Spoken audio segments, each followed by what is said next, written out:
there's a couple other really important principles and things to think about when we're doing manual therapy, and one of which is so many people tend to shrug their shoulders, doing body work like this. So if this is like really poor body mechanics like this, it'd be like legs together and we're just kind of going like this, that's awful because it's all rotator cuff, low back is compromised, we're stressed up here, doesn't feel good. So we'd be in a lunge, right? In this case, warrior one. If we're on the side of the table, working like a leg, we'd be more in like the snowboarder pose, or more a little bit like warrior two, and maybe doing some deep draining of the leg like so. But this idea of, we talked about in the 1 minute warm up, the shoulders, dropping the shoulders and having a tiny bit of chest opening in the front when we're doing this, and then engaging the shoulder trifectas. So we're just really like strong scapular stabilization. I'm really comfortable like this. I'm getting a lot of pressure into the table. Notice the wrist, elbows, shoulders stacked. I want to really try to prevent that inward rotation or protraction of the shoulder blades. So it's going to be more of a little bit more of an outward rotation, a little bit more of a retraction of the shoulder blades, but really we're doing the trifecta shoulder, isometric shoulder stabilization in this way.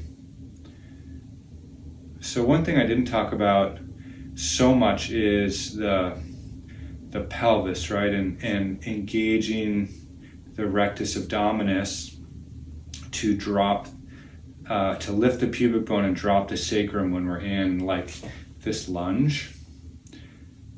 And then the final thing would be to engage or stabilize the core with the exhale.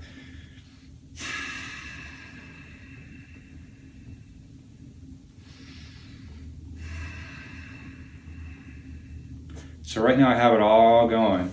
I've got my back leg is stable, front leg is strong, regulating how much weight is going in. I'm engaging and setting the core, the transversus, a little bit of tone in respiratory diaphragm, have a little bit of tone in my pelvic floor, shoulder trifecta, isometric stabilization, and there we go. So the really important concept here, we're talking about all this tone and stabilization, but we want to be as relaxed as we can in our own bodies when we're doing the pressure, putting pressure into people and doing manual therapy and body work on people. If we're really tense and we're over stabilizing all these things, our tension is just going to become the person on the table's tension. It doesn't feel good. It's like people will contract and constrict. So, this idea of like on a scale of 1 to 10, how much am I stabilizing and engaging these muscles? It will fluctuate, but we're going to be stabilizing and creating tone on the lower end of the scale, like a 1 to 3. On occasion, we might do a little bit more, like a 4 or 5, but we're tending to not really crank the stabilizing muscles because it's not comfortable really for ourselves or the people on the table. So hopefully that makes sense. Like, we don't want to be so loose that we're wet noodles and then putting strain on key muscles and ligaments in the joints. But at the same time, we don't want to be overdoing it. We want to be a happy place in the middle. Thanks so much.